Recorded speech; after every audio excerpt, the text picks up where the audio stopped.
నిషేధిత భూముల్ని ఎవరన్నా రిజిస్ట్రేషన్ చేస్తే దస్తావేజు రద్దుతో పాటు వాళ్ళ మీద కఠిన చర్యలు ఉంటాయని ప్రభుత్వం చెప్తోంది. 22A, 22B, 22C జాబితాలో నిషేధిత భూముల్ని నకిలీ పత్రాలతో రిజిస్ట్రేషన్ చేసినట్టు ఎవరైనా ఫిర్యాదు చేస్తే సంబంధిత రిజిస్ట్రార్ సుమోటోగా దస్తావేజు రద్దుకు చర్యలు ప్రారంభించవచ్చు. ఫిర్యాదుదారు రుసుము చెల్లించాల్సిన అవసరం లేదు. ఫిర్యాదు అందిన 15 రోజుల్లో రిజిస్ట్రార్ ప్రాథమిక విచారణ చేయాలి. ఆధారాలు ఉన్నాయని తేలితే రద్దు చర్యలు ప్రారంభించాలి.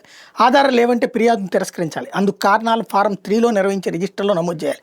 తప్పుడు పత్రాలతో రిజిస్ట్రేషన్ చేసినట్టు తేలితే విచారణ ప్రారంభించి దస్తావేజులో పేర్కొన్న పార్టీలకు నోటీసులు ఇవ్వాలి.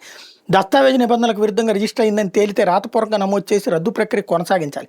దాన్ని జిల్లా స్థాయి కమిటీకి పంపించాలి. రిజిస్ట్రార్ నుంచి వచ్చిన విచారణ నివేదిక మీద 15 రోజుల్లోపు జిల్లా కలెక్టర్ సారథ్యంలోని కమిటీ సమావేశమై రిజిస్ట్రార్ ప్రతిపాదనతో పాటు సంబంధిత పక్షాల నుంచి వచ్చిన సమాధానాలు, సాక్ష్యాలను సమీక్షిస్తుంది. తమ నిర్ణయాన్ని రిజిస్ట్రార్కి పంపిస్తుంది.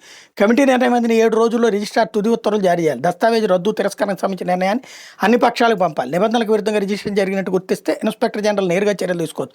సంబంధిత పార్టీలకు నోటీసులు జారీ చేసి వివరణ కోరవచ్చు. తర్వాత ఆ దస్తావేజు రద్దు ఫిర్యాదును కొట్టేస్తూ నిర్ణయం తీసుకోవచ్చు. రిజిస్ట్రేషన్ రద్దు చేస్తే దానికి సంబంధించిన ఉత్తర్వులు సబ్ రిజిస్ట్రార్కి పంపిస్తారు. ఈ సమాచారం రెవెన్యూ, పురపాలక, పంచాయతీ అధికారులకు పంపాలి. వాళ్ళు తమ రికార్డులు అడంగల్ మ్యూటేషన్ తగిన మార్పులు చేయాలి. రిజిస్ట్రార్ ఉత్తర్వులు జారీ చేసిన తర్వాత 20 రోజుల్లోగా ఐజీకి అప్పీల్ చేసుకోవచ్చు. ఆయన 6 నెలల్లో పరిష్కరించి ఉత్తర్వులు జారీ చేయాలి. ఐజీ నిర్ణయంపై అభ్యంతరం ఉంటే రెవెన్యూ శాఖ ముఖ్య కార్యదర్శి చైర్మన్గా ఉండే కమిటీకి అప్పీల్ చేసుకోవచ్చు. వాళ్ళు 6 నెలల్లో నిర్ణయం తీసుకోవాలి. కమిటీ నిర్ణయం తీసుకున్న 3 వారాల్లో ప్రభుత్వ ఉత్తర్వులు జారీ చేస్తుంది. ఏదైనా పత్రం నకిలీదని తేలితే దాని ఆధారంగా రిజిస్ట్రేషన్ చేయకూడదు. బుక్ నెంబర్ 2లో విధిగా నమోదు చేయాలి. కోర్టు, ట్రిబ్యునల్ తాత్కాలిక, శాశ్వత అటాచ్మెంట్ చేస్తే వాటిని రిజిస్ట్రేషన్ చేయకూడదు.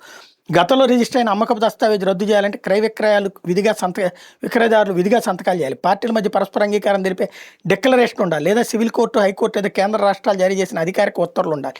ఇలా లేకపోతే చర్యలు అన్నటువంటి పాయింట్. ఇక్కడ ఏంటంటే అలా దొంగ రిజిస్ట్రేషన్ చేసిన అధికారికి 7 ఏళ్ళు జైలు శిక్ష వేస్తామంటే అప్పుడు అట్లాంటివి చేయకుండా ఉంటారు. నెంబర్ 1. రెండవది, ఇది అధికార పక్షం వాళ్ళు ప్రతిపక్షం మీద కక్ష సాధింపులకు కాకుండా నిజమైనటువంటి బాధ్యతగా వాడుకోవాల్సిన అవసరం ఉంది.